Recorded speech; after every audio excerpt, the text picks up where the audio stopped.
ஜம் ஆன்மீக அன்பர்களுக்கு வணக்கம். எந்த தெய்வத்தை எத்தனை முறை வலம் வந்து வழிபட்டால் முழு பலனும் கிடைக்கும்? வாருங்கள் இந்த பதிவில் பார்க்கலாம். எந்த தெய்வத்தின் கோவிலுக்கு சென்றாலும் வலம் வரும்போது யாருடனும் பேசாமல் அந்த தெய்வத்தின் நாமத்தை அல்லது அந்த தெய்வத்திற்குரிய மந்திரங்களை சொல்லியபடி மனதில் பயபக்தியுடன் வலம் வர வேண்டும். இப்படி வலம் வந்து வழிபட்டால் மட்டுமே அந்த தெய்வத்தின் முழு அருளையும் பெற முடியும். எந்த தெய்வத்தின் கோவிலுக்கு சென்றால் எத்தனை முறை வலம் வர வேண்டும், அவற்றிற்கு என்ன பலன், என்ன வேண்டுதல் நிறைவேற எத்தனை முறை வலம் வர வேண்டும் என்பதை தெரிந்து கொள்ளலாம். கோவிலுக்கு சென்று சுவாமி தரிசனம் செய்த பிறகு ஒரே ஒரு முறையாவது ஆலயத்தை வலம் வந்து வழிபடுவது இந்துக்களின் வழக்கம். இதற்கு பிரதட்சணம் என்று பெயர். இவற்றில் பல வகைகள் உண்டு. இப்படி வலம் வருவதால் ஆலயத்தில் உள்ள அனைத்து தெய்வங்களையும் வலம் வந்து வழிபட்ட பலன் கிடைப்பதுடன் பாவங்கள் தீரும் என்பது ஐதீகம். பெரும்பாலும் கோவிலுக்கு செல்பவர்கள் ஒரு முறை மட்டுமே ஆலயத்தை சுற்றி வந்துவிட்டு கிளம்பி விடுவார்கள்.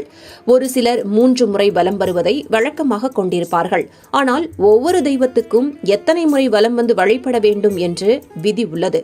எத்தனை வலம் வந்து வழிபடுகிறோமோ அதற்கு ஏற்றாற் போல பலன்களும் மாறுபடும். பொதுவாக விநாயக பெருமானை 3 முறை வலம் வந்து வழிபட வேண்டும்.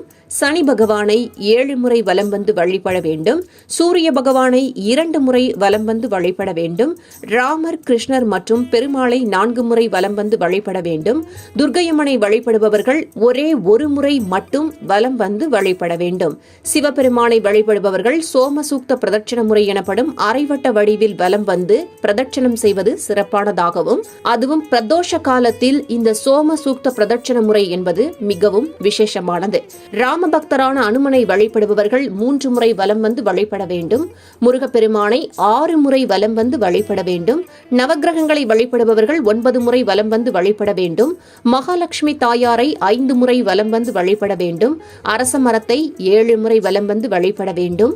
மகான்கள் மற்றும் சித்தர்களின் ஜீவசமாதிகளை 4 முறை வலம் வந்து வழிபட வேண்டும்.